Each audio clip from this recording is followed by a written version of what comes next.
Saudara-saudariku, anggota keluarga-keluarga umat Allah Keuskupan Pangkal Pinang yang terkasih di dalam Yesus, Shalom. Jumpa lagi dengan saya Romo Marcel Gabriel dalam refleksi tentang hakikat pipa dalam mengeksekusi kebijakan dan prioritas karya pastoral yang ditetapkan oleh pimpinan keuskupan. Apakah sebagai penyalur ataukah sebagai penghambat?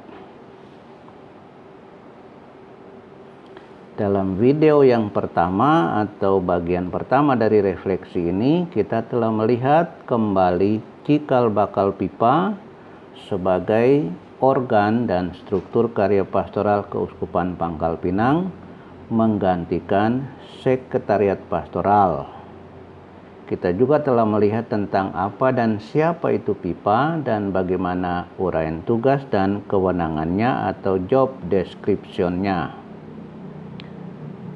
Pada bagian kedua refleksi ini, dalam video kedua ini kita akan melihat bagaimana organ dan struktur karya pastoral ini operasional dalam mengeksekusi prioritas pastoral dalam fase new normal dari bulan Juli hingga bulan Desember tahun 2020 ini.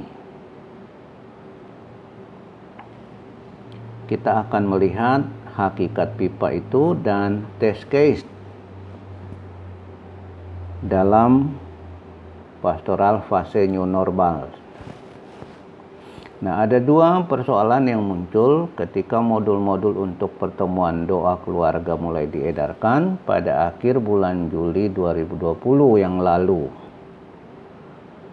Jalur distribusi yang kita tempuh adalah sesuai dengan cara kerja pipa yang diatur dalam organ dan struktur karya pastoral Keuskupan Pangkal Pinang yang ada dalam buku NKGP, yakni dari pipa keuskupan disampaikan kepada koordinator pipa kevikepan, kemudian dari koordinator pipa kevikepan diteruskan ke koordinator pipa paroki yang selanjutnya akan meneruskan ke ketua-ketua KBG untuk akhirnya disampaikan kepada keluarga-keluarga umat Allah Keuskupan Pangkal Pinang. Kilas balik dan sejumlah investigasi yang kami peroleh dari distribusi modul pertemuan doa keluarga bulan Juli yang lalu antara lain adalah bahwa pertama, tidak semua keluarga umat Allah Keuskupan Pangkal Pinang mendapatkan modul-modul yang disiapkan justru untuk membantu mereka. Ada kemacetan dalam distribusi modul-modul ini. Mudah-mudahan hanya beberapa keluarga saja yang mengalami nasib seperti itu. Kiranya kemacetan ini tidak sampai melebihi angka 50%. Dengan adanya kemacetan dalam distribusi modul-modul pertemuan doa ini hingga tidak sampai ke keluarga-keluarga umat Allah Keuskupan Pangkal Pinang, membawa kita kepada pertanyaan pokok dalam refleksi ini.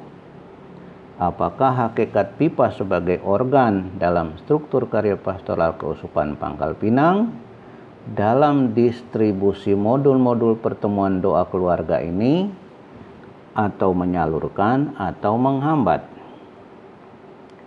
Sebagai personalia di dalam organ dan struktur karya pastoral Keuskupan Pangkal Pinang, mari kita renungkan kemacetan dalam distribusi modul-modul ini.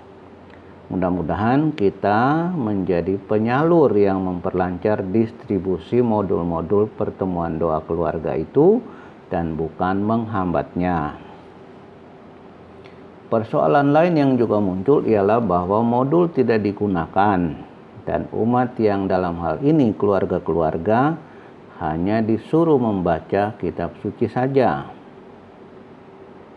Persoalan ini selain menunjukkan bahwa modul-modul untuk pertemuan doa keluarga yang mengeksekusi kebijakan pimpinan keuskupan sepertinya dianggap tidak penting karena modul tidak disampaikan kepada keluarga-keluarga yang merupakan lokus dan fokus pastoral selama fase new normal ini. Maka pipa dalam kasus ini telah menjadi penghambat dalam hal terlaksananya pelayanan pastoral kepada keluarga-keluarga.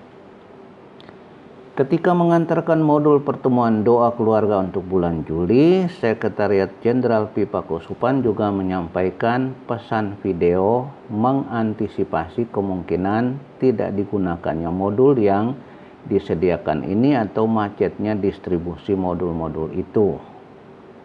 Terdapat 3 teks firman Tuhan yang diangkat untuk menjadi permenungan bagi kita di dalam video tersebut. Pertama, firman yang diambil dari kitab Nabi Yesaya. Adakah kapak memegahkan diri terhadap orang yang memakainya, atau gergaji membesarkan diri terhadap orang yang mempergunakannya? Seolah-olah gada menggerakkan orang yang mengangkatnya, dan seolah-olah tongkat mengangkat orangnya yang bukan kayu. Yesaya bab 10 ayat 15.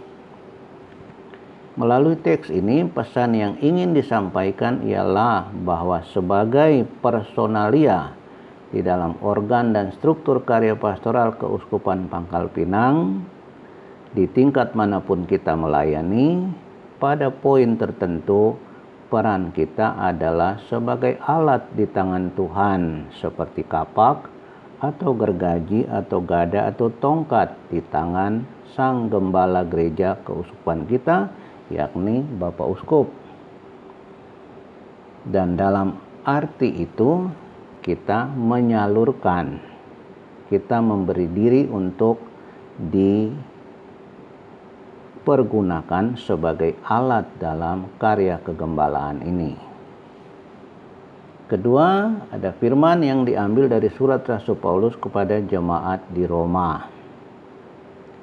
Demikian juga Roh membantu kita dalam kelemahan kita, sebab kita tidak tahu bagaimana sebenarnya harus berdoa, tetapi Roh sendiri berdoa untuk kita kepada Allah dengan keluhan-keluhan yang tidak terucapkan. Roma bab 8 ayat 26. Dari teks surat Rasul Paulus kepada jemaat di Roma ini, poin penting yang diangkat dan ditegaskan ialah bahwa di dalam urusan doa ini ada peran khusus dari Roh Kudus, Roh Allah. Keterbukaan untuk memberi kesempatan kepada Roh Kudus, Roh Allah ini untuk bekerja mendampingi keluarga-keluarga umat Allah Keuskupan Pangkal Pinang dalam mengatur pertemuan-pertemuan doa di dalam rumah tangga mereka harus menjadi perhatian dari setiap orang yang terlibat di dalam organ pipa ini. Ketiga, dari penginjil Matius, sebab di mana 2 atau 3 orang berkumpul dalam namaku, di situ aku ada di tengah-tengah mereka. Matius bab 18 ayat 20. Dari teks penginjil Matius ini, kehadiran Yesus di dalam pertemuan doa, juga di dalam doa-doa di keluarga itu tentunya merupakan janji yang diberikan oleh Tuhan kita Yesus Kristus sendiri. Maka sebagai bagian dari organ dan struktur karya pastoral keuskupan, entah di tingkat manapun kita berada atau melayani, entah di keuskupan, kevikepan atau paroki, mari kita menjadi kolaborator Tuhan kita Yesus Kristus. Macetnya distribusi modul-modul pertemuan doa itu hingga tidak sampai kepada keluarga-keluarga, terutama dengan merubah atau mengganti atau tidak menggunakan modul yang disediakan keuskupan secara langsung, membawa kita kepada pengingkaran ciri keempat KBG tentang interkonektivitas atau keterkaitan. Keluarga terhubung dengan KBG, KBG terhubung dengan paroki, paroki terhubung dengan kevikepan, kevikepan terhubung dengan keuskupan, dan seterusnya hingga ada keterkaitan, ada keterhubungan atau interkonektivitas dengan gereja universal. Ketika satu kebijakan dari pimpinan keuskupan tidak ditanggapi, tidak dilakukan di tingkat-tingkat bawah, interkonektivitas itu dengan sendirinya lepas atau putus.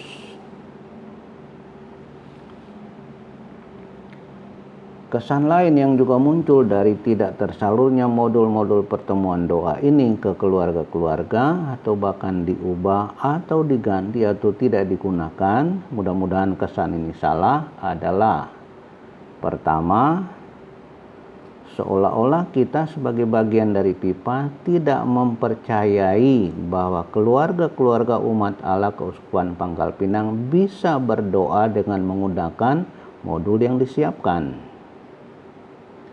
Kedua, sebagai bagian dari PIPA, kita sepertinya juga tidak meyakini karya Roh Kudus dan kehadiran Yesus ketika keluarga-keluarga umat Allah Keuskupan Pangkal Pinang kita beri kesempatan untuk melakukan doa di dalam keluarga. Kita sepertinya hanya mengunggulkan kehebatan pikiran manusiawi kita saja, lalu kita meremehkan kemampuan yang ada pada keluarga-keluarga umat kita, dan juga peran Roh Kudus serta janji kehadiran Yesus Kristus di dalam pertemuan-pertemuan doa. Maka kepada keluarga-keluarga umat Allah Keuskupan Pangkal Pinang, dengan ini kami menyampaikan permohonan maaf yang sebesar-besarnya jikalau modul-modul pertemuan doa keluarga yang disediakan oleh keuskupan tidak sampai kepada saudara-saudari sekalian. Belajar dari pengalaman bulan Juli itu, kita berharap semoga mulai bulan Agustus hingga Desember 2020 ini nanti, semua kesalahpahaman yang muncul dalam proses distribusi modul-modul pertemuan doa ini sudah boleh dapat kita atasi. Salam, berkat Tuhan kita Yesus Kristus dan doa Bunda Maria menyertai kita semuanya. Amin.